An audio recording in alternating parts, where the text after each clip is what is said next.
Hello, welcome back to another edition of the Talking Basketball podcast. I am Mark. I am Paul, and it is in the morning, Mark, our first morning ever podcast. Morning glory. And I have got a guest for you. How good is this? This guest, it does not get bigger, Mark.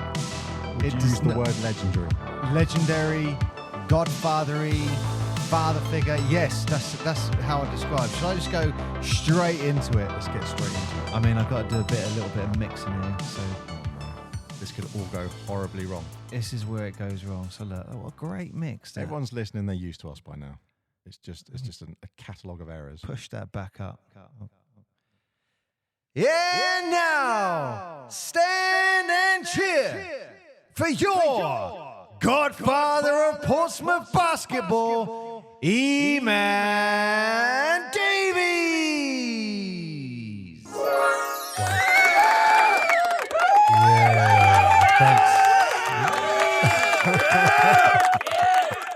Hey man, Yo, how you doing? Yeah, I'm good. I didn't really know how to really take that. I've heard you have a podcast and I've heard you Not do the it, first time I've heard that. and I'm just like, yeah. Sorry, I just had to. Eman, you are the acknowledge that. godfather of Portsmouth basketball. That's how we Godfather. put it out. I mean, I don't know about that. there's a handful of people. I mean, you got to say what? Mick Byrne, Yes. Emmanuel Davies, Yep. Simon Couture, Yep. Alex Byrne, Yeah, I'll say. Steve Davison as Yep. well. You put him in there. I'll say honourable mention. Matt Birch.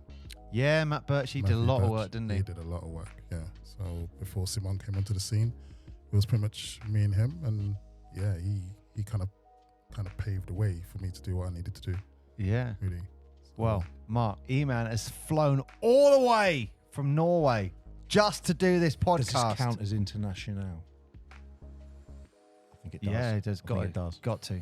This is Yeah. an international podcast. What, he's flown?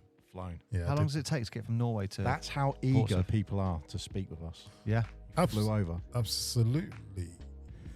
Hey, and he gave us gifts. Yes. I'm looking back at Some this rising ballers tops. Oh yeah. beautiful Mate, rising they're really baller nice. wear. Yeah, I appreciate what you guys do. You guys are Hey, doing we awesome job. appreciate that. That's great. I So- do, especially because it gets really cold in here, so that's nice. Yeah.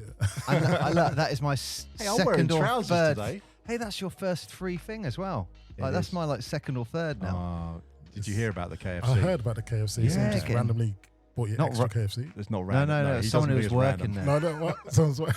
I Someone's just working think he had a soft spot for you. Yeah, No, I But was- you're convinced. I was It's 'cause of the talking. podcast. I was talking to the lady, and then this head popped up. Hello, Paul. How you doing? So, thanks. Oh, So, right, yeah. you knew. Okay. He knew. So, Okay. yeah. So, That excites him, stuff like that. Well, hey, you know, yeah. take it. Mark, take it. Enjoy it. welcome to the club. Oh no. You're getting merch. Well, if I'm going to get merch from anyone, I'd get it from me, man, any day. Yeah. It's the KFC. But they can buy this.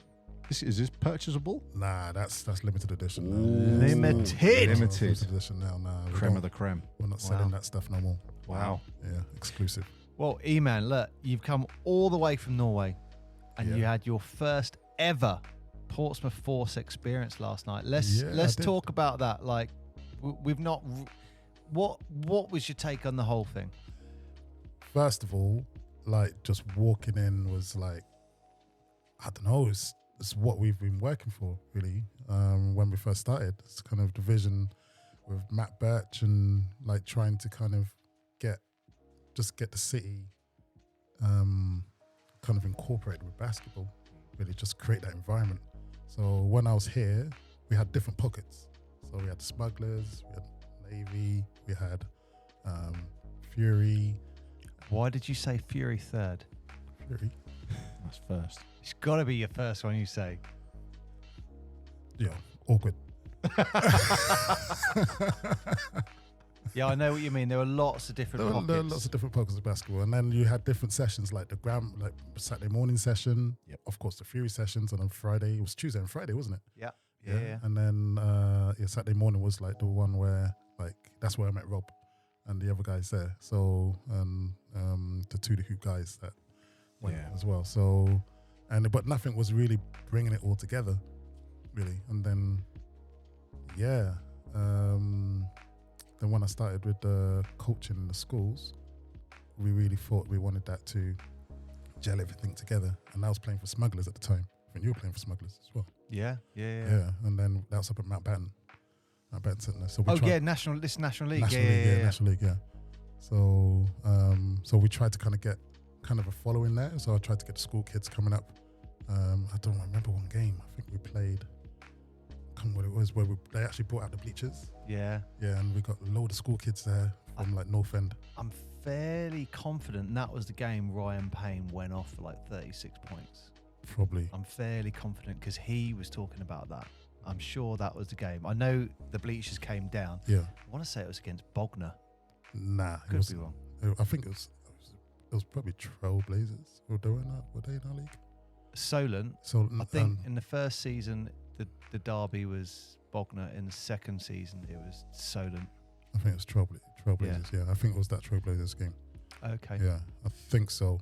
But yeah, so bringing the kids into that was kind of the vision. I was like, yeah, we need to kind of build on this, but we just didn't get the chance to, really. And then walking in like yesterday to the game, it was just really nice to see a load of kids from different age groups playing for the club there with their parents, with their friends, and linked up with the university as well. Yeah, it was pretty much what we wanted. Yeah. Really. Like really impressed. I think that's a testament to where your focus is as well, man. The fact that you're saying the first thing you come in when you see is the kids and them, how many new people are adopting the game and wanting to play and stuff. Yeah. That's, which is, I guess that's echoed all the way through with your journey with basketball, because it's always been about coaching people coming through, rising ballers, the brand, everything. It's all about keeping it sustainable. Yeah. But unsustaining basketball and rising everyone up. That's it. And just giving basketball a platform where you can come and play and you can just come and enjoy and like just be entertained as well. Really. So that was the main thing which I really liked yesterday. There was I actually got a clip from a slight tangent, but from, I can't remember who it was now. I think it was Teesside, one of the basketball teams. So shout out to them. But they'd actually looked at some of the Sport England like stats. Teesside Lions? Yeah, I think it was. That might be Surge. It might be. But what they were saying was the rise of engagement base and everything in Gen Z from the 18 to 20s now. Mm-hmm. And you can see there, basketball's gone up to 4th from where it was. Where was it? It was way down there, like maybe not in the 20s. Wow. And it's gone up, and then it got to 12 by the size of the engagement base. So it's 12th in the size of engagement base, but the actual, in terms of engagement base, just in that small fracture, has gone right up to like 4th place. And you've got like football, boxing, Formula 1, then basketball. Yeah. But what's number 5, Paul? Just want you to read that out. Oh no. Well, that's questionable, Mark, because I don't think badminton's an actual official sport. Number 5, badminton. It's up there. It's behind basketball, isn't it? It's below. So is it a sport? It's got a star next to it. It's, I'd put badminton in the same category as, how many people can I upset with these statements? I put it in the same category as darts, golf, cricket. Keep them coming. Oh, have you played badminton? Squash. Have you played badminton? That is not real sports. Have you played badminton? No, I've not. Okay, there we go. I can't be an advocate for the badminton players because I understand the strain, but still, like. But I know what you mean. Just going back about the comparing us playing National League to last night, was I remember, and funny enough, I commented on this to someone, to one of the players actually, Israel Bello. I was talking to him about it just before the game. And I was saying, look, when we were playing in Div 2 National League and we were in a semi-final of the playoffs, I think we had like a capacity. We had the most people come and watch us, and it was like 40 people. And then you get in a Portsmouth Force game and they're averaging 350 for Div 3. And it's like, I wish we had that 12, 15 years ago. Yeah. Thing is, we did like for a couple of games, like I remember when I did, I really went hard with the school projects in the top of Portsmouth, North End, really, and really got the kids down. We gave away loads of free tickets. I think we had like probably 100, 200 people 200 kids. Oh, okay. There What were some does- games yeah, where so- bleachers came Yeah, out. that's it. And I think we had bleachers both sides. we did have every bleachers now both and- sides, yeah, every now and really, then. because we were expecting that amount of kids. Really, it's just that it just needed that consistency. Yeah. Really, because when those schools fell off, like we didn't have anything for, like, let's say the under 11s and the 10s substantial enough just to keep them coming to the game. Yeah. Really, and I didn't really have the energy to keep going to the schools and recruiting Yeah. all the time, really. So, but like Mark said, it's like that's what I saw when I came in. Of course, your facility that you've got is amazing. Raveling I think it's a godsend. We've been trying to get that for years, Yeah. really, and it's finally happened, and you took advantage of it. So, What do you think of the fact they put bleachers just on one side not good. and that they don't have a like middle court? Yeah, not good.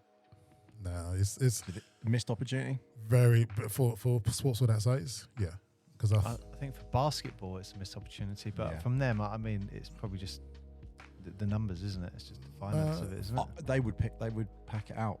I mean, we had on the last show. We just had it was the NBL Div 1 team. They had over 1,000 people. It was the Essex Rebels, wasn't it? 1,077 people. Yeah. But I just got that stat here: 232,000 people over 16 play basketball at least twice a month in the UK, according to Sport England, and that's just based on them doing surveys. okay. 50,000 plus in low socioeconomic areas. 27% of the total females play at least twice a month as well. 800,000 boys and 400,000 girls playing in the game. Wow. And they're saying there's like 670 affiliated clubs across the national leagues, 34,000 licensed members. I mean, that and 1,000 plus coaches. That's all BE stuff, and it's nice seeing that that's a whole thing, and it's all slowly lifting up. And basketball's always been growing. Like, it's one of those, and we all know this, it's one of those sports where it's the easiest sport to play. All you need is like a ball.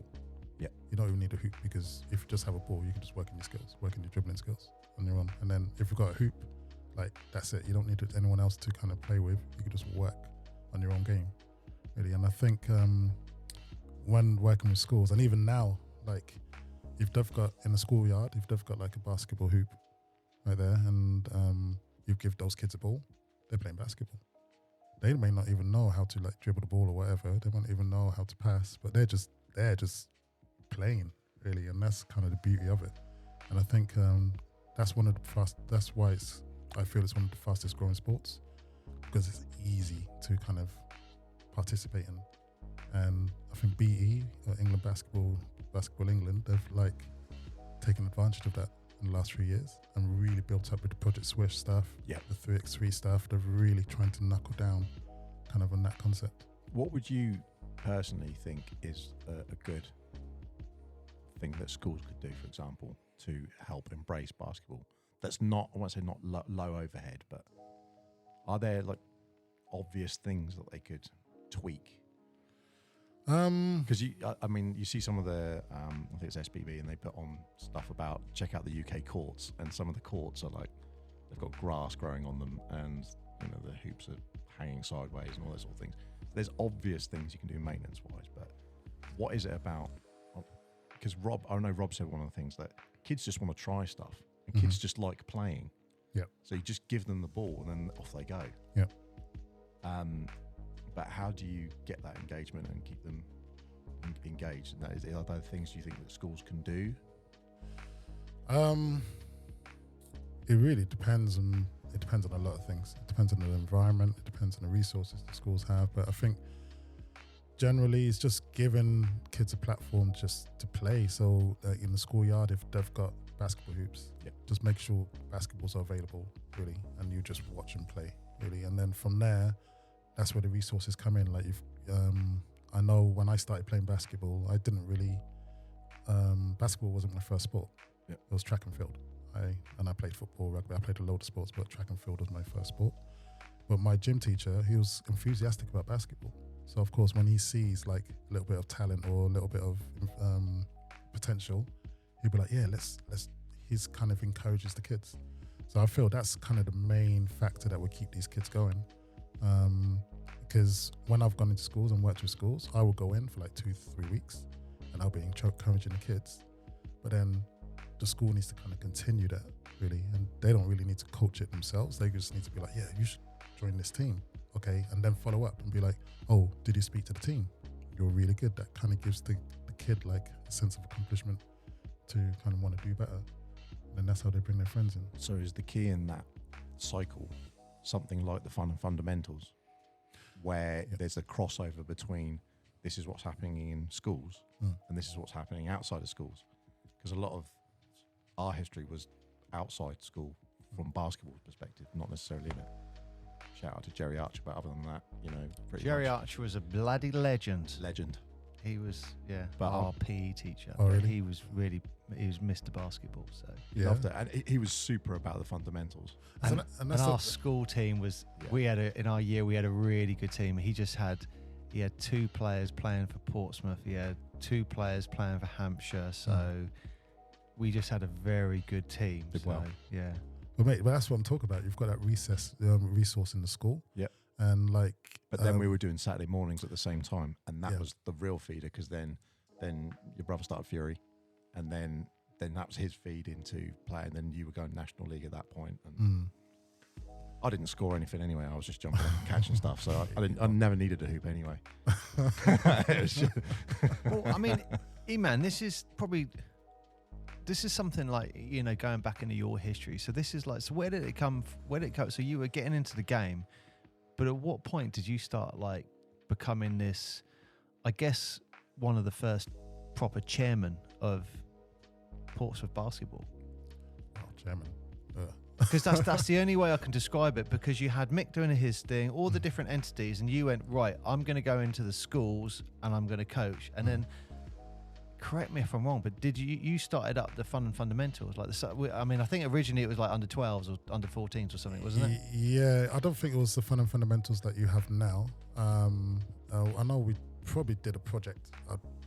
We probably did a project, like a pilot project, just to see how kids kind of attached to the whole idea. But the main thing was, this is where the Rising Ballers came from. It's kind of getting kids off the streets, giving them positive activity.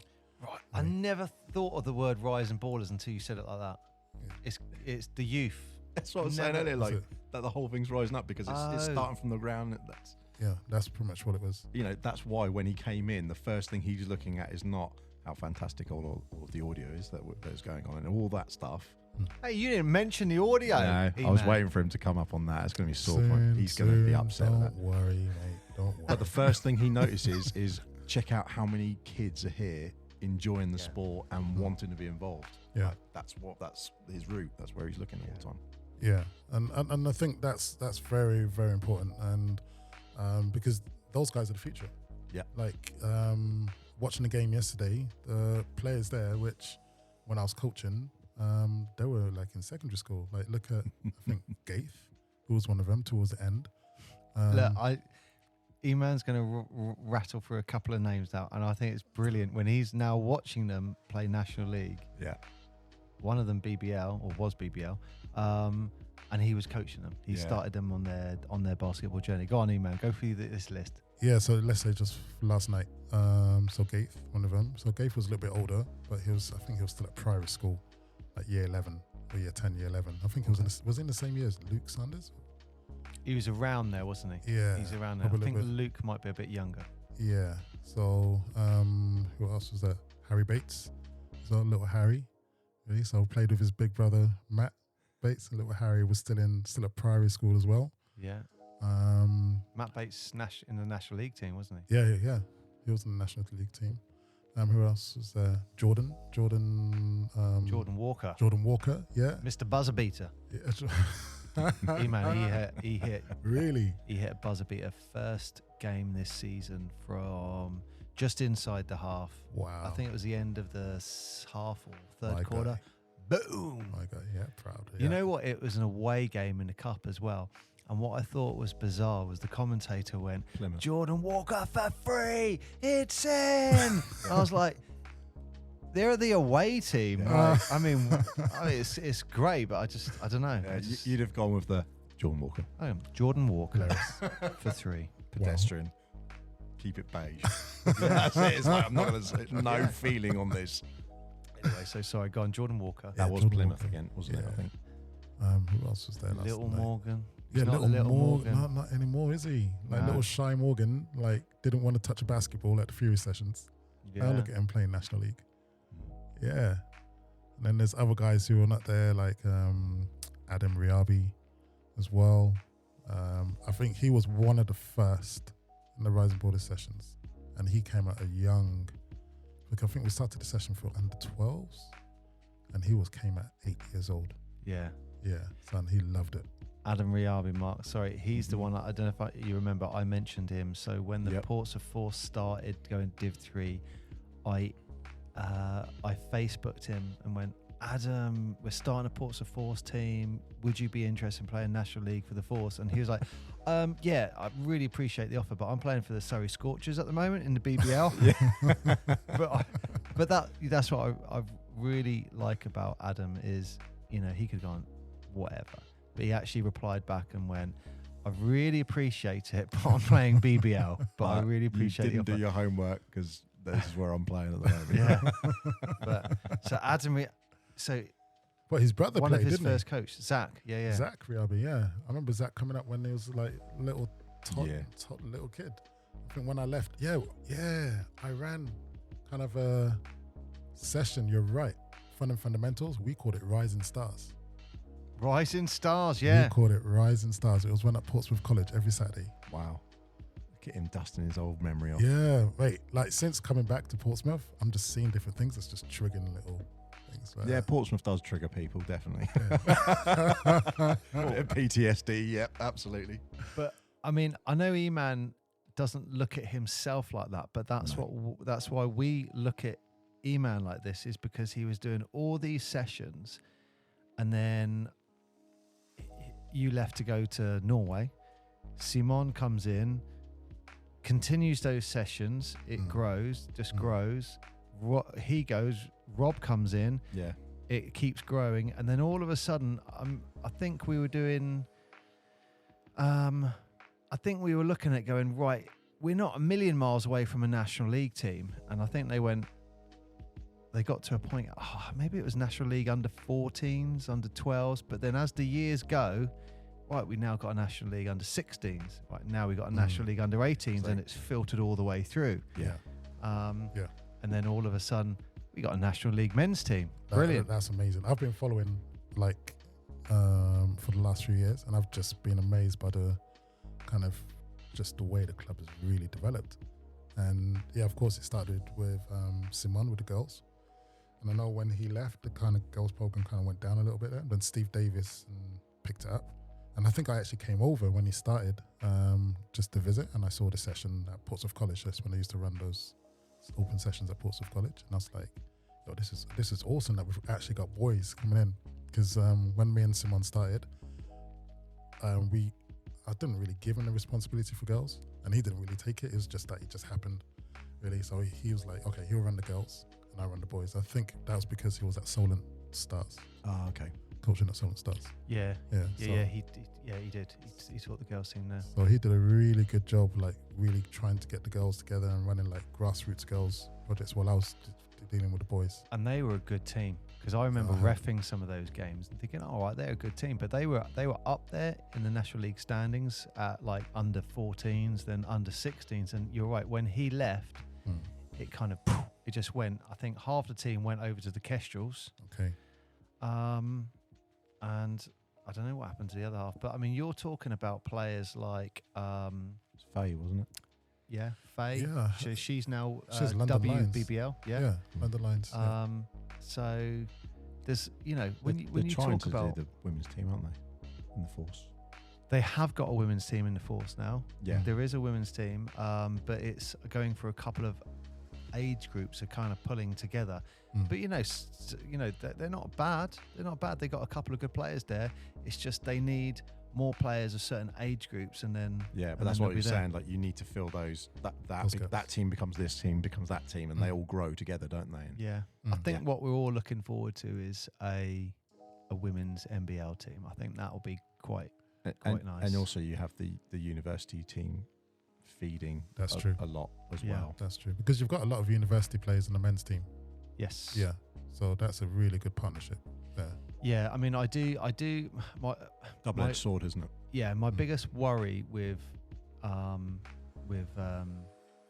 university players is there's a lifespan on that player. So in 3 years' time, you've lost that player. So we've got a couple of good players at the moment, and it's like, well, they're going to be gone in a year, 2 years, and that's why I think it's so valuable that the under 18s, the under 16s start getting to the point where your main players are the local players, and the university is supporting that. I get that. Unless we pay them with dongs.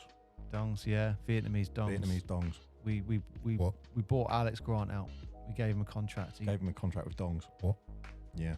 Was it? We changed the currency, Vietnamese dongs, because we didn't have to pay it. So we gave him 12.2 million Vietnamese dongs, which worked out to be like 20 quid or something. Okay. He was happy with that. He was happy. Yeah. He didn't sign the contract, so we haven't paid him. So Yeah. Wow, his loss. But he's And still here. playing. Yeah. he's still Fair here. enough. But yeah. So I mean, what were your thoughts about the actual team itself? You know, they got that 97-78 win last night against Bracknell Cobras. I mean, third quarter, Bracknell came back, brought it. Did they? I don't want to say that. I think they brought it back to win 3. Yeah, it was within 3. Like, I didn't really get a chance to kind of watch the game fully because I was just catching up with everybody, really. And just, but then when I saw we were up by, was it 20 points? Up by 20, then Up it by got under 4. Yeah. Yeah, it was I like think 3 it was points. 3. I looked up, I was like, It what? was blink and miss it sort of thing. I think it was 50-53, I think. Wow. And then we just thought, Portsmouth just kind of stepped down a gear, really. And Bracknell was just taking advantage of the situation. But then, talking again, look at the scoreboard, we're up again by 20, then 30. And then I was like, wow, okay. But then I think it's just the momentum. At that level, Division 3, it's literally a game of highs and lows. Yeah. Really. So it really depends on the momentum of the team, of how they're going to perform. We saw that last year, definitely. When you got a few big, Zachary Abbey actually hit a couple of big threes last year, and and the momentum of the team was going. Then he hit a couple of threes. The crowd was really behind it, and then it was like they picked their skirts back up, and then suddenly they're back in the game again. They were like 10-15 down. Now they're within 3. Now it's just a game of each end and who's going to miss, and that made a big difference. Yeah. Johnny Phillipson with some big threes last night. I think that's probably the loudest I've heard the crowd this year. Yeah. Oh, really? Yep. I think so. I mean, we've had again. I think there's some new supporters coming, so it's learning how some of the how to be a crowd at a basketball game. And then the last week it was a loss, so you know what it's like. The atmosphere just goes. Yeah. And then this week, you know what? The one thing with Johnny's shot I think is really interesting. He's got a really high arc. Massive. Really high arc on his shot. He's picturing Wemby in front of him. He's just like, I'm going to throw up. Hey, no one's, it goes so high, no one's getting that. But he was on fire.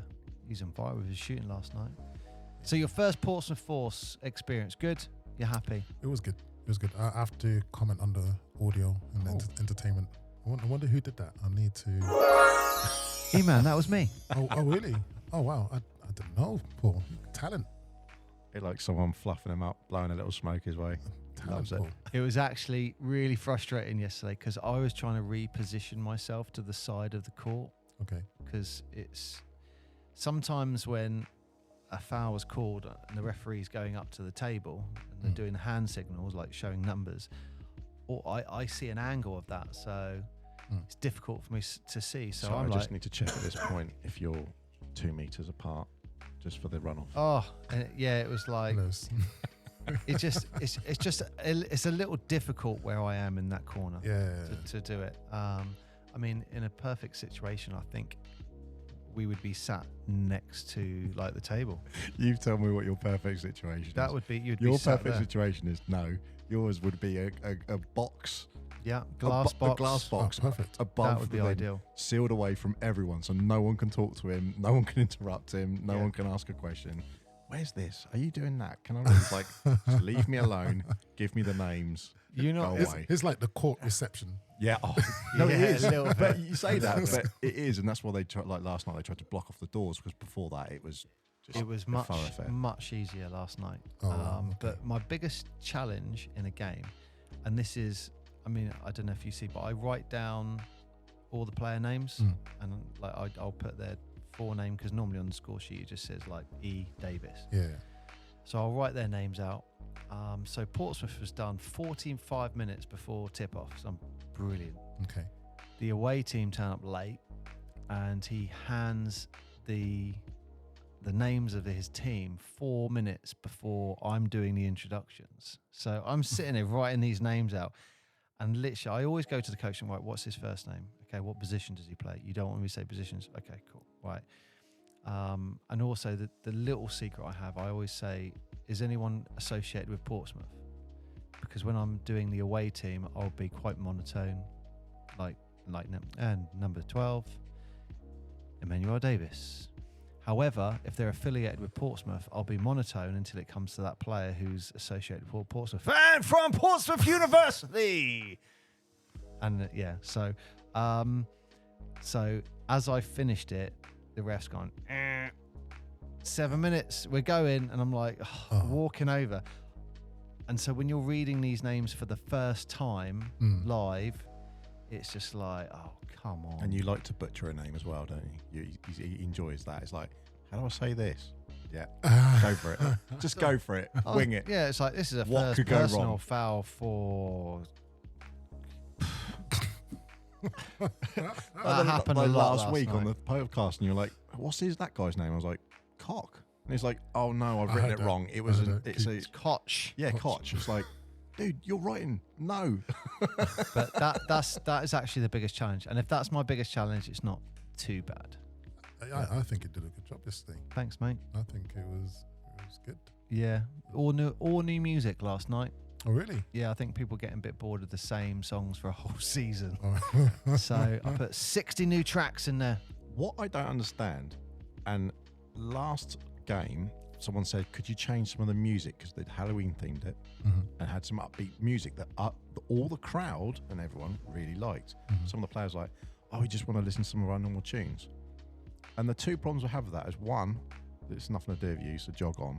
And secondly, you're wearing headphones anyway and listening to your own stuff. So what does it matter what's being playing for the... Yeah. I didn't get it. The more I thought about it, I thought, that's just...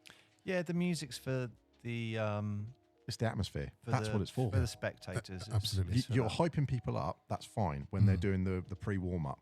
But once you go to the change room, once you're coming back out and it's like, right now we're game time, we're coming out. Get your head's in the your game. head's in the game. Everything. That's it. This is all for atmosphere. This has nothing to do with it's anything nothing else. to do with the players. And that's the thing, like, what you've done, you've really, you're trying to transcend in kind of the whole mindset behind entertainment and basketball.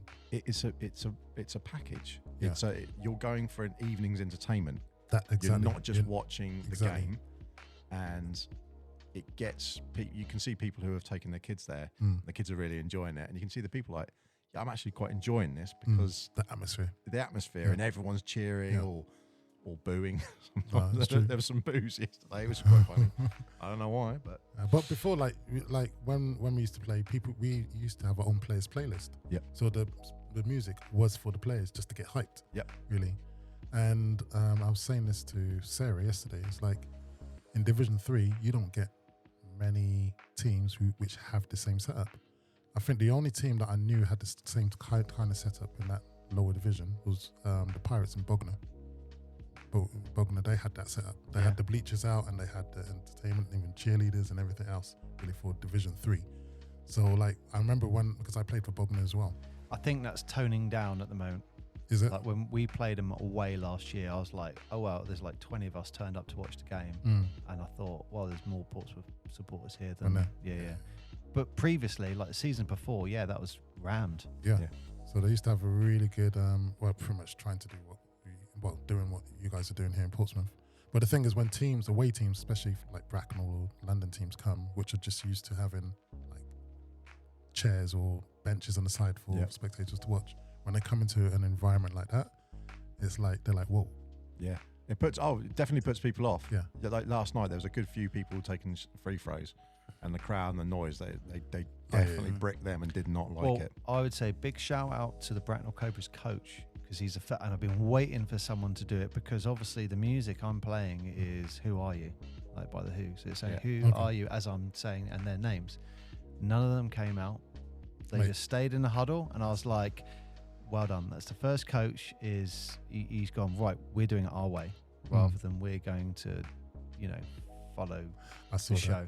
I So saw that. I actually thought that was really good of Oh, him. really? Yeah. I thought that was good because he was keeping his players' mindset in the game. That is true. Okay, I get That's that. what Yeah, I from that point thought. of view. Yeah. Clever coach. Yeah. Yeah. Instead of I'm trying- waiting for someone to Because do otherwise you bait in. Yeah. Oh yeah, we'll go along with this. It's like, well, you're I've doing been it our waiting way a now. season, Yeah. a whole season. I've not seen it yet, and he was the first one going, no, we're staying in our huddle. Practice your dribbling and stuff like that. Screw all this. This is a 3-minute show for them. Yeah. Well, I liked their kit, but what I don't understand is they had some parts that had the black paneling and some had the white paneling. Yeah, I saw. And I think I was guessing it was home and away, and there was a mixture of the two kits. So the white and green was the home kit, and the black and green was the away kit. That's what I was guessing. But I just think it's odd when you. I always thought it was a rule. Everyone had to wear the same. Yeah, I think it's just a mix of kits. Like some seasons you have a certain kit, Yeah. and probably don't have enough of that kit, so you go back to last season's kit. And Yeah. probably last season's colorway was green and black, and then this season was Green and white. Green and white, yeah. something like that. yeah, well, I think that's an amazing segue, Mark, because the Portsmouth Fury did have a red and orange kit at one point. Courtesy of Emmanuel. Red and orange, or orange and red. Hilarious. Orange and red. I thought it was red and black. He knows what I'm going to say. But I think this is probably one of the very first. I think this was the very first kit like you got a supplier to do. Like, I mean, this is Yeah. going back 20 years, isn't it? 20 years. Wow. It's got to be. Stop it. Nah, don't say It's that. got to be. No, I want to say, I refuse to think. Don't calculate it. No, I think refuse. 2006, 2007. 20 years is too much. So this was, I think you were trying to get suppliers for kits. Yeah. And you went, I'm going to try these suppliers. And I said, and we wanted a Chicago Bulls red kit.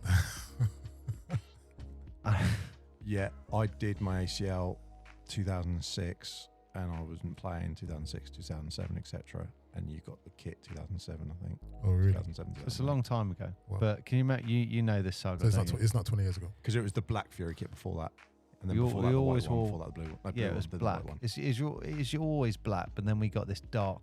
Well, Except we for were going for blue the club Chicago orange. Bulls red. We were going to change it to Chicago Bulls red and Carolina blue. And Just to turned- say, it wasn't 20 years. It was like probably 16 years. Oh, Yeah, 17, 16. Yeah, yeah. so 20 years too. He refuses But- to age. this- yeah, absolutely. the yeah. kit turned up, and you know what? It was. I mean, I still don't say it's orange. It's just one that when you've been tangled. the one thing that irritated me is refs would be like, right, blue's that way, orange is that way. I'm like, it's red. It's red, ref. Hey, like I remember I argued the fact that it was red, but it was a type of red. It was a shade of red. But then, like, yeah, the one when you, like Mark said, if you put it towards a red, it looked orange. Andrew was so annoyed. So- He's like, For those who hadn't seen we'll get a picture out, we'll put it on Instagram. But for those who hadn't seen it, it was darker than the Oklahoma orange. It wasn't the orange like an Oklahoma It wasn't orange. orange, It yeah, was. it's similar like that. Is that red or is When it you orange? see It it- was similar. Sometimes you see reds and they've got like a pink tinge in them, and you think, oh, it's kind of a pinky red. This was an orangey red, wasn't it? And what I was saying off just before to E-Man, there was Nike did a foam posit shoe, and now they called it Volcano Red, and it's that kind of color. If you think Similar of thing. lava, it's like red in orange all mixed. It's not. When you put it next to red, you go, oh, it's orange. But then if you put it on its own, it's like that's red. That was the kind of thing. Whereas the Bulls is almost fire engine red, isn't it? Or it's a blood red, depending on the kit. It's red. Like looking at these pictures, That's I'm on Instagram. Like if you actually, I'll say it would be nice to get a poll out.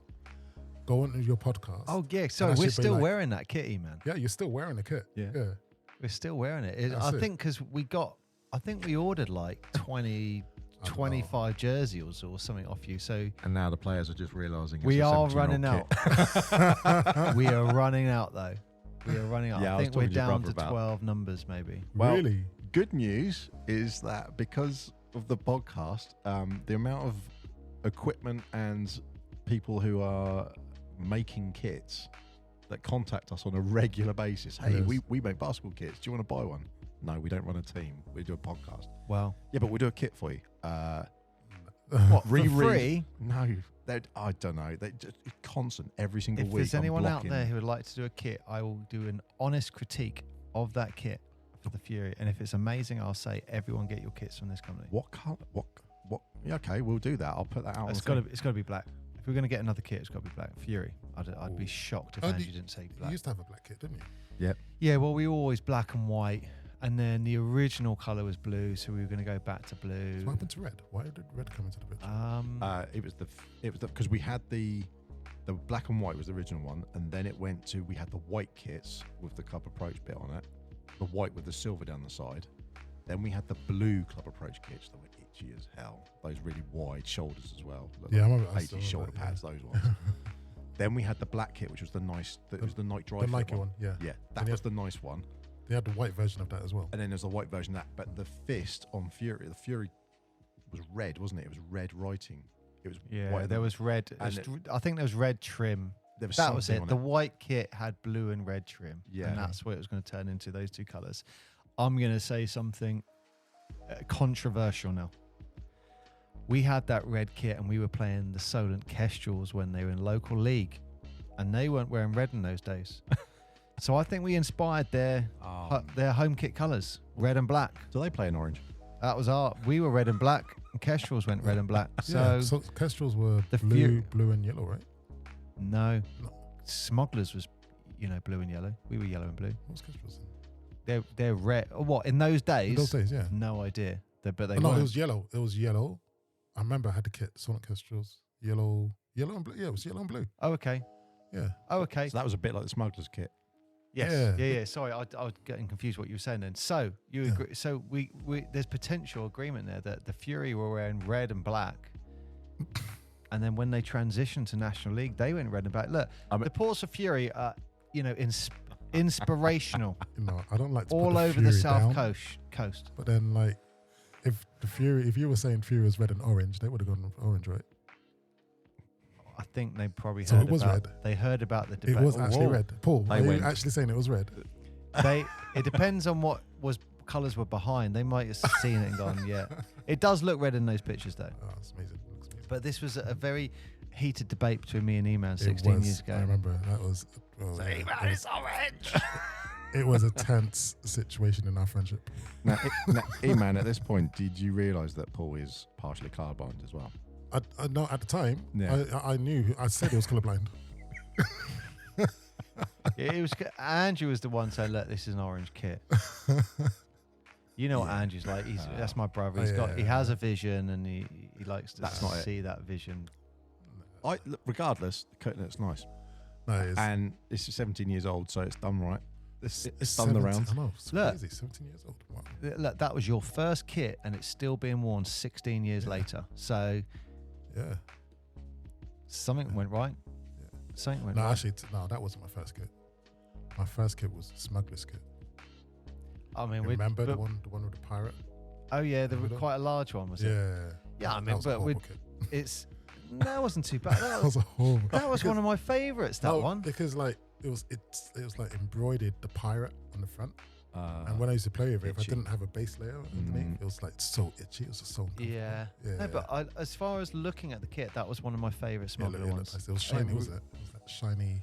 It was a mix between the shiny and matte. I can't remember. Yeah. I just remember the big logo. That was my favourite smugglers one. That Big. was. But so there you're two kits, and one of them is still around 16 years later. Yeah. So E-Man Fury, What's going on with the Fury? you were a big man, number 6 for the Fury. I don't know about big man. But Uh, I don't know. I think you came into the team just after the legendary Fury walkthrough, where we changed the McDonald's that was early international mid-2000s, yeah. policy on walking through the Oh, drive-through. yeah, I missed out on that. But yeah, I think you were part of that squad that we did the double that year, weren't you? I think so. Yeah. You got your Yeah. trophy. I got my trophy. Your trophy over there that you won that year. Yeah. Unfortunately, didn't make it too well in the flight. Yeah. We're gonna have to get some glue on that. I need to claim insurance on the trophy. Some would say that's irreplaceable. No. timeless. What's the year on that, Mark? I can see a year on I the think it was bottom. 2009, wasn't 2009, yeah. It's a 14-year-old trophy. 2009. 14, yeah. That says something about E-Man's thoughts for the Portsmouth Fury. He's got a trophy 14 years old. I do. That trophy is older than some of the players in Yeah. the Portsmouth setup. But not as old as the kit. That's what I said, Kev.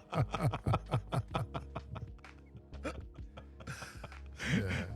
No, I mean I remember playing against E-Man, and my lasting memory of always playing against you, and I'm been trying to work out how to rephrase this, and he's drinking, so I'll say it. He was so hard all the time. Pause. Like you're solid. Like you couldn't back into you. You couldn't do, and I played like low, but you just were just a solid player. Like your footing was solid, and you just backed into you. It was like, I can't do anything with him. I think the word is pure muscle. Yeah, it was, but he was absolutely, it was like a brick wall. Yeah, it just, pure you muscle. couldn't, it's like, oh, for God. And it would like hurt. You just go, oh, God, I'm going to get an ear bone. Yeah, now. no, I agree. It was like pushing a wall. Yeah. You'd be like Just, that. you're absolutely, so it's like, oh, man. Well, you would try pushing and nothing was happening. You're like, why aren't you moving? Yeah. And it would just be like, if I'm going to bump in, I'm going to get hurt. He's just going to still stand there, and I'm going to get no further forward. I'll waste a dribble. I was like, oh, for God's sake. That was so annoying for me, because like in National League especially, and actually all the leagues I played, because I played quite big. Yeah. And like I used to get called on fouls all the time, because like players would run into me and bump into me, and they'll kind of literally fall over. Yeah. And the ref, because I'm not flopping for a charge, and the guy with the ball is literally falling over, like I'll get called for a blocking foul. Really, and then I think there was some cases I really had to kind of protest at the referee. I was like, "Yo, he's tiny, and you're giving him the advantage over me." And then I start to get pissed off about that. Really, situation. Really. Honestly, it's the lasting memory of playing with you. It's just, you were just absolutely solid, and it's like, because I wasn't an offensive player, I was always more defensive. It's, for God's sake, I'm not going to get anywhere here. So it was just a case of like fighting my battles and trying to get you into a space where you could just get rid of the ball. Yeah. But yeah, you're absolutely solid player. So, E-Man, what any favourite stories from the Fury? Oh, you know, That's putting you on the spot, that one, isn't it? is Any favourite stories? trying to- Big moments? trying to scratch my memory. Fury. Did you play the same role in each team that you played? Yeah, pretty much. I think he was Smugglers and Furies, definitely just big Same man. 4. Yeah. Download 4. 4, yeah. Occasionally 5, but Okay. yeah, 4. Yeah. And we had loads of memories. The only memory I really think about Fury was not really with the games. It's like after training, when we had we'll train for like an hour. We finished training at 9, and then we're like hanging out outside Fratton Community Centre. Another hour. Another hour. That was lucky. For another 2-3 hours, just chatting about. Yeah. I don't know what we were chatting about. Really. That's my brother. Yeah, that's your He brother just Andy. Waffle. He could talk for England. He should. I say this to him. He should be in sales. 100%. Wait. He should be in sales. That's what I remember. There'll be a big group of us outside, Yeah. and people will slowly sneak off. Yeah. Paul kind of knew what was going on. He was just like, "Yeah, I'm out." But even the venue, they're shutting it up. They've closed Fratton. They've Yeah. gone off. They've locked the doors. They literally kicked us out. Yeah, Then locked the doors and left. Yeah. And we're still standing there in we're a still car for standing another there. hour. yeah, Like the neighbours around there must have been like, yeah. just go away. But it was as much a community, Oh yeah, absolutely. a team spirit, Yeah. which is a nice thing to see. That's Yeah. the one thing I've always thought of the Fury, what the Fury had over every other club in Portsmouth was the social side of it. Yeah. I mean, whoever it was, the Smugglers, you turn up, play, see you later, Yeah, mate, bye, it was, done. All of it. Whereas the Fury, it was, I know it's really cliche, but it was a bit more of a family. Yeah. It was. So yeah. we were going out in the evenings, going back in those years, we were going out. We were going out literally. most, Let's get showered and get out. in the weekends, the Fury would be going out. See E-Man down there with a zoo. busting some moves on the dance floor in the Union. And then, no, and look, don't do Christmas that. we were Don't going do out that. for meals as well, weren't we? Christmas we were going out Yes, for yeah. meals, Mm. getting Mickey Byrne down there. Shame about Mickey Byrne. Yeah. Any memories, nice stories about Mick? Nice stories about Mick. Nah, you know what? There's a few. Like Mick, rest his soul. Like, yeah, he pissed me off a lot. Like, but thing is, like, he was so passionate about the game, really, and like I really understood. Like, he had his vision, like, of what he wanted Portsmouth basketball to be, and I respected that a lot. But I say he pissed me off a lot. But then there'll be times where, like, he would just show like massive act of kindness really towards kind of what I was doing. He understood what I tried to do, really, especially with the kids and everything else. And he really welcomed when we played Division 2 for Smugglers National League. He really welcomed the idea with the kids and the schools and everything else. And he was always asking how it's going, really. And I remember, I think he took me to coaching courses as well. He really helped me get my level, was it my level 1 at the time? No, I had my level 1, no, level 2, like finalised my level 2 coaching course. Oh, nice. Really, so I remember me and him, like, we drove to Southampton a couple of weeks really to do that, and I think that was held at Solent University. So I look back and little moments like that, and I'm just like even though, because you know how it's like when I was coaching. Yeah. It was one of those make or break moments, really, and I think I took it to a certain extent, and you know, when someone just shouts all the time. I think we talked about this the other day. It's like when someone just keeps shouting and shouting and shouting and they're shouting for no reason. I kind of got fed up with that, really, and I was just like, come on, Mick, like, oh, fine, whatever, really. But then outside of that, outside the court, like the game situation, like he genuinely wanted to kind of help people, really, and that's what I think I take a lot from kind of Mick's attitude towards that, really. Like, I heard on your podcast, like, how the fact people didn't pay for National League. Yeah. It's like, yeah, I remember that session when Leon came up with the money. Well, I'm I glad do remember someone that. remembers I it. remember that session. That was because we had training at Portsmouth College, was It's it? Portsmouth College, yeah. We had training at Portsmouth College, and Vic was like, the training before was like, yeah. It was like Everyone needs $5.50 to or pay. something like that he gave them, didn't he? Leon just came up with a wad of cash, and everyone was like, huh? Like, I wonder if he was like, I'm starting next game. Yeah. If I do this, I'm still. I wonder if probably. he must have subbed him in early. Leon, you've been playing well. Get in there. You were great at practice when you gave me that 500 quid. Get in there. Oh, mate. I mean, he lived basketball, didn't he? That was the thing. Oh yeah, that's the thing. And the thing is, he wanted it. He wanted it accessible to all as well. Yeah. Like, he wanted to build a team and wanted, like, if he felt that you should be in the team, he tried to get you in the team and tried to make sure that you didn't have to struggle or didn't have to. What's the word? You didn't have to kind of. Tried to remove the barriers. Yeah, So the opportunity, You you could actually embrace it. That's it. You didn't have to hop over hurdles to try to play for the team. It was like, yeah, you're in. You know, and Yeah. he'll deal with everything in the background, really. And I only started to appreciate that when I went to Chichester and I was coaching the National League team there. And that's when we were linked with Worthing Thunder. And then I realized the work that actually takes to actually do the administration behind all the players. Yeah. And I don't think Mick had any assistance at all. I think he did everything on his own, really. So when I saw, like, at Chichester, there was like 2-3 of us that was doing the administration, and it was kind of a little bit, it was a little bit of work, really. And then I realized, like, Mick did all this for all these players coming in, really, on his own, financed it, kind of made sure their licenses were on time. Like, I was like, that was, yeah. Kind of just made me kind of appreciate what he did a lot more. So in the moment, I wasn't really appreciating it until I took a step back and then looked back, and I was just like, this guy. I almost want to say, I mean, Mick was always, I would say, a double-edged sword, like where he could be ruthless to you, but he was just to me personally, it was like the 90% was always the kindness. And it was only when I was playing against him, that's when the ruthlessness turned up. And he'd be like, he'd come up with some random rule about the court, and you're now working on the court, trying to do something to resolve this rule rather than warm up for the game where you're about to play him. It was all psychology. Yeah. It was Nice. all. It was Mick all took psychology to another level. Yeah, 100%. He was doing that because he know he could do it, and you were like, "Damn, I don't have the knowledge to question that.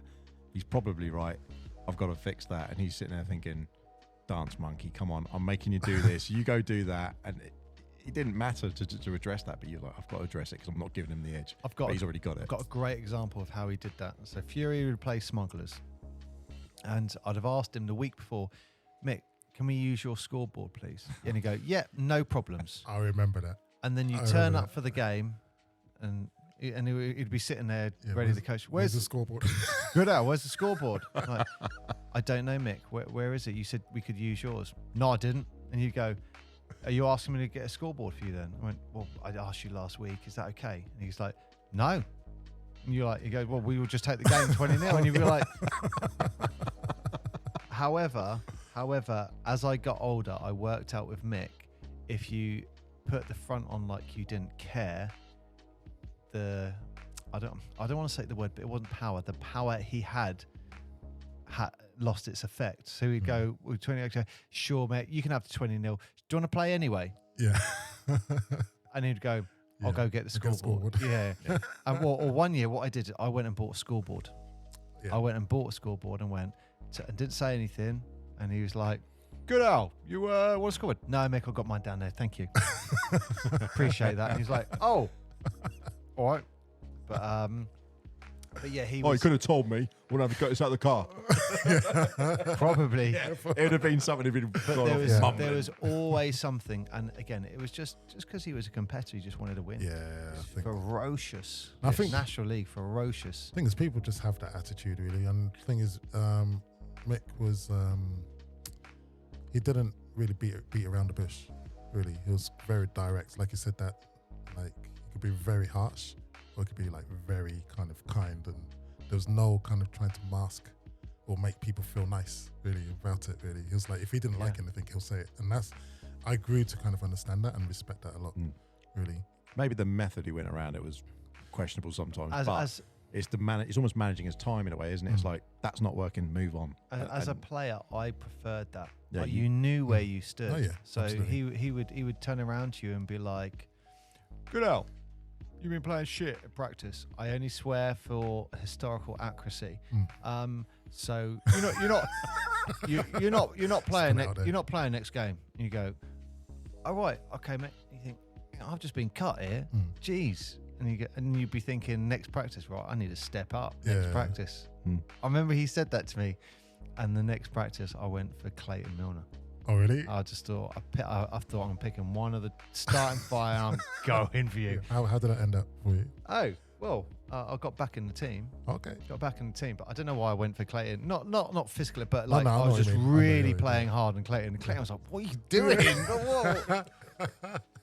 I think it's Clayton's just chilled out as me as well. Yeah, Yeah, he's like a Clayton, obviously. great player. Yeah. Great player. But from that point you made about Mick, about like not really caring and stuff. Like I remember one game after Mountbatten, like I think it was one of my best games of the season because I didn't really start. I was more of a role player, but I ended up scoring like I think I don't know, probably 15 points that game, really. And Mick came up to me after the game, and you know when you walk out the court at Mountbatten, you've got the vending machines, and I was just there, just kind of that's next to the locker room.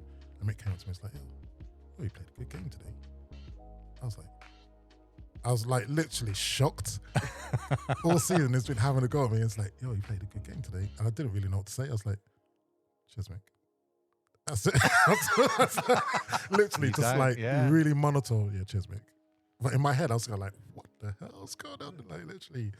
And then like, I think after that, like I think we kind of got like some type of like relationship. Like it was a little bit softer after that. Wow. Really. I remember that moment. Like I just didn't really know how to react to that because all season he's been like, "Hey man, do that." You know, I was like, Yeah. like get back on defense. Why are you doing that? I'm like, You know what? He did give me a compliment once. You know what Mick is like with referees? Yeah. So every time a referee is reffing his game, they're terrible, absolutely terrible. And I reffed, and this was one of my first reffing local league Div 1. I refed Smugglers and I don't know who they were playing. Mm. And refed it. It was okay. And he said he sat down at the end of the game, and I just put a jacket on or shoes or something like that. He went, "Good, Al." I went, "Yeah, mate." He goes, "You weren't shit today." Again, I only swear for historical accuracy. And I was like, "All right, thanks, Mick." Thanks. Yeah, appreciated. I was like, "I'll take that as a compliment." And he went, "Yeah, see you later." Yeah, neither was your team, Mick. Thanks very much. Oh, Wow. mate. Yeah, But that sounds about right. hey, Mick said that to you. That was a compliment. That is a character. Oh, absolutely. Yeah. Mick Ban, rest in peace, Mick. So, I was really gutted I couldn't make it over to the memorial game. I would have loved to be there. It was a nice game. Yeah. It was a nice game, and I know Other than the fact that Kestrel's won, but other than that, it was a nice game. you were getting all excited about that. We it's funny because when we had, Ryan afterwards talking about it as well, and from I won't say Kestrel's perspective, mate, but it was like it's really appreciative that you can look and see.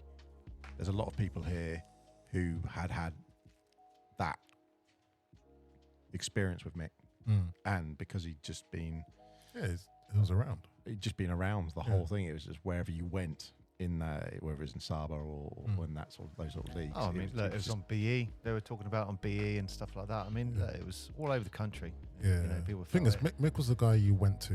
Yeah. Like, if you needed any information, you went to. Like, even I remember Simon went to Mick.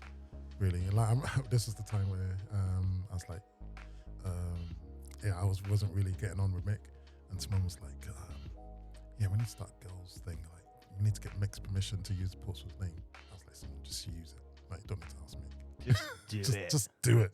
See what Mick says, really. But then, he told me he went to see Mick, and he said Mick was like, yeah, really nice. I said, yeah, whatever you need and this and that. And I was just like, I was just. Wait for it. Wait for it. Because I was waiting. I was just like, and you're just waiting for the sword where's to the turn catch? on. Where is it? But then at the end of the day, he's the guy. If you wanted to get something started in Portsmouth, or you just wanted advice on how to do things, really, it was nice to have that one person to go to. Yeah, really. Can I ask? I don't know if this is a silly question, but based on your experience with Mick and all your history, has his coaching style affected how your coaching style is? Very vocal, very aggressive, unless you're up by 30. That's kind of how I remember Mick. If you're up by 30, it was Saturday nice. Yeah, good game. Yeah, he was like that. But anything else, it's bloody hell, come on, like everything. I think, come to think about it, if I'm looking back right now, I can be quite active on the sideline. And I think Mick was the only coach that was quite active, not active vocally, really, when things were going wrong, mainly. But then, looking back at my coaching, especially when I was coaching National League in Chichester, it was I'm there, literally just not shouting at the players, but literally being very vocal on offense and defense, really. And I think that's what I got from Mick. It's just knowing how to, not knowing how to, just being vocal. So knowing that the players knew that you were the coach. That was his style that I took. I don't know whether it's a good thing or not. But then that's what I took from that. Really. With regards to tactics and things, Mick just ran certain plays all the time. He stuck. Very simple, wasn't it? I can't remember those plays. I think you had it was 3D or man. 3D man and on defense. Usually. And the offense was the one on the baseline. What was that called? I don't know what the name is, but I know I can run it in my sleep. Yeah, now, exactly. Yeah. I'm just the point guard, you're making a pass and you're running all the way down the baseline for the three. That one. That one. I don't know what do we have a name for it? Yeah, we had a name for it, and I can't remember what it was. Yeah.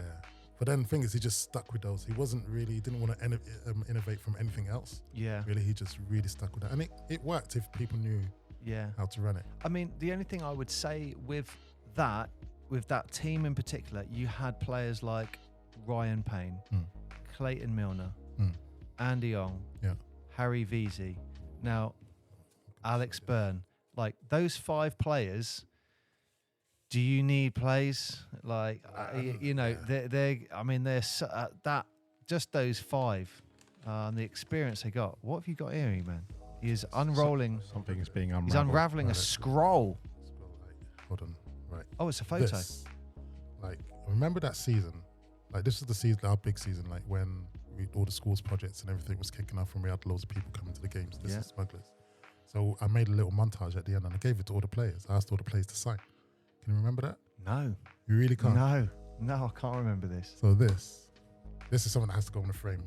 And I can't find the original. So, Wow. Division 4 champions. So all the players in Division 4 when we were champions, we signed this. You see it's got everybody's signature on the team. Got Alex Byrne with the cup there. Oh, I'm looking for my signature, man. That's amazing. Where are you, Paul? You're somewhere. Email, I'm not on it. No, Paul, did you? No, I think you must have played the season after. No, I'm there. Is that you? That's me. Yeah. Nah, that's not you. That's little young Paul. Yeah. What? I've even got the same haircut. Just less hair. Oh, that's brilliant. Yeah. Oh, so Matt Bates was doing some coaching for you Yeah, as Matt well. Bates was doing coaching. Brilliant. Yeah. So Matt Bates was coaching, Simon was coaching. This was when we won the Solent area with Smugglers. So this, E-Man's, it's like a montage of all the different teams put together. Yeah. Oh yeah, look, Schools. there's what's his name again? Leon Bailey. Leon Bailey. So he was the one who, like this. That's the season he turned up with Mick. Yeah. With a 550 quid, and was this the stuff, the warm up tops that we got on there? Is that from Rising Ballers? Yeah. That's brilliant. Yeah, I remember that. Harry Bates wore that. Sorry, I said those 6 players. Steve Davison in there as well. Like, you got those 6 players, you don't need to worry too much about plays. But yeah, these tops are great. Yeah, the tracksuits. These tops was great. Remember we went to Manchester for the was it the It was the final? cup. Semi-final, the cup final? No, it's the final. It was against Final, yeah. Brixton. I don't know what final it was. It was like the BBL Cup or something, or plate or tray or something like that. That's the kit that Harry was referencing when he walked past with his yellow shorts on. Went, it's like the smuggler's kit Yeah. because they had the yellow pads underneath the That shorts. top, Yeah. Harry Bates had one, and that's the top he wore for the memorial game. Yes. Oh, really? Yeah. Yeah. So that must belong to Matt Bates then. Because Matt Bates had the top 12 players, yeah. Full squad. squad there. And this was the same year we had the local league. I think we won the local league as well. That's Division 1. Now look, that, and now this is Mick. Okay. This is Mick's influence. Look at that National League team. There is not much difference between his National League team Hang on. and his local league Hang team. on. This is even. That's why I feel for Bournemouth Bears, because they were trying to win that local league, and Mick was playing a National League team, but they weren't far off a National team. They probably were, actually. There's something even rarer than this. What? That's the Mick pose in the photo.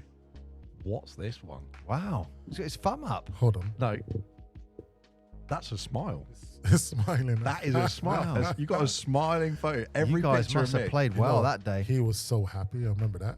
He was so happy. He has it was like when you have the politician's face or anything, and he was just like, we're just going to have a photo, and he'd just be standing there like, Oh, wow, that's Chris Watson. Is it Watson? Chris Oh, Watson. Chris Watson, yeah. Yeah, big power forward there. I Don't- mean, that is a ferocious local league team. yeah, locally. That's Andy ridiculous. Ong, That's Chris Watson. That is ridiculous. Is that Steve Davison? Hang on, I can't see these players. Got to get your glasses. You said you're going to bring your glasses to the studio. I can't see who that is. Luke Sanders. Yeah, Luke Sanders as well. I think Wow. that's his breakout. Yeah, this was another one I found in my. Look at this one. No, you say he's not really smiling. Yeah. Wow. I think this was the year before that. Is he smiling in this one? I don't think so. Like, that's like Gary Hughes. This- Lawrence Rowe. This was the start of the National League team. That I remember. It was that was- Azu was there. Wow. the Hughes brothers. That was the start of Mick Yeah. going National Yeah. League. Yes. And I think Yeah, Chris Watson, Andy Young. Yeah. I want to say Chambers. that was a few years. Chris Watson, what a player he was. I think he's coaching in Portsmouth now. He's got like a team in Portsmouth. They're doing all right. They're doing Okay. all right. He's doing a really good job down there. Oh, from what I've heard, yeah. local league. It must be local league. Yeah, local league. Yeah. You can just tell that's man pattern as well. Just look Yeah, at it's the my floor. pattern, yeah. That brutal horrible. fall. Brutal. Can you remember that guy headbutting the floor? That floor. His teeth falling out. Were that- you I there remember for that you one? saying- That I remember floor you is saying the that. E-man floor. That's the equivalent. It's you as a floor. It's just unforgiving Oh, and wow. it's just solid. No, I'm going to take it as a compliment. Oh, yeah, and Remember it takes teeth out. Was it George? Oh yeah, little George. I haven't seen him in years, and like 10 years. And look, this is a really valid point. I'm not going to say this player's name, but this guy here, don't say his name. Don't Okay. say his name. But he was in the National League team, and his biggest Yes. problem was minutes. Can you remember that? He was always moaning, I need more minutes, I need more minutes, I need more minutes. And it was his downfall. He ended up like out the National League team because he was just like, oh, I need to play. But it was just like, you know, when you come on, throw a brick, and then He you wasn't turn that over. bad. He wasn't that bad. But But that's the only chance you got with He Mick. was- It was like, you come on, you got a minute. in that team, Mick had his like, I'd say, I almost want to say there was like 4 guys who pretty much weren't coming off unless you're up by 20 or 30. And so the rest of the squad, the Was other Cycling other through, 7 yeah. were going through that one spot. And if Yeah, someone was that's on true. fire, That's true. He played that spot, yeah. but yeah, I just remember he always moaned about court time. It's But like, you're no- not doing yourself a favour there. But local league, he shot the lights out. Yeah. Yeah, he was. Yeah, lights out local league. There's just a difference in step up though sometimes, isn't there? Yeah. He played in the Solent Stars as well. And again, when I went into Solent Stars, I just targeted one person. I thought, right, who's on this team up? Bam, targeted him. So we always clashed quite a bit. Even in local league, that spilled in local league when we were playing each other. You clashing with people? No. But Doesn't silly. Can't imagine it. yeah, look, one of the Teasdales, Craig Teasdale there. I mean, those were the days. Oh, Oh, yeah. God, look, 2007, 2008. Yeah. So we had just won something. What have we just won National League? Do you know? This is the Division Div 4. 4. Yeah, this was Div 4. We started off at Div 4, then we won Div 3. Yeah, there was 4 divisions The then, year wasn't there? after, Yeah. After that. Yeah. Wow. E-man, Classic. thanks for showing that. Yeah, so That's very cool. I'm going to try put it online, like make it like look proper. And Yeah. Because like you've even got Mickey B's signature there. Wow. Got all the players' signatures. Ryan Payne. Actually, everyone is here. Even Matty Bates. Yeah, everyone other than just one person. Well, Paul. Everyone's there. Well, I know you must be somewhere, Paul. You just need to find it. You can't even remember doing it, so I probably can't. didn't No, do I it. can't remember. I don't think I did this. I was number 14. 14, wasn't it? Because everyone put their number next to their thing. I was always 14 at 17. the National League. There's no 14, E-man. 9, 15. I can't sign 17. it now because it would affect its historical accuracy. Yeah. Wow. No, you missed out, mate. Shocked. You missed out on history.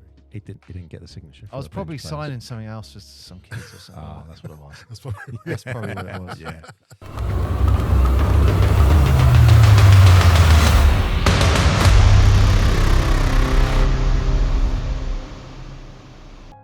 Thank you very much for listening to this episode. That is the end of this part.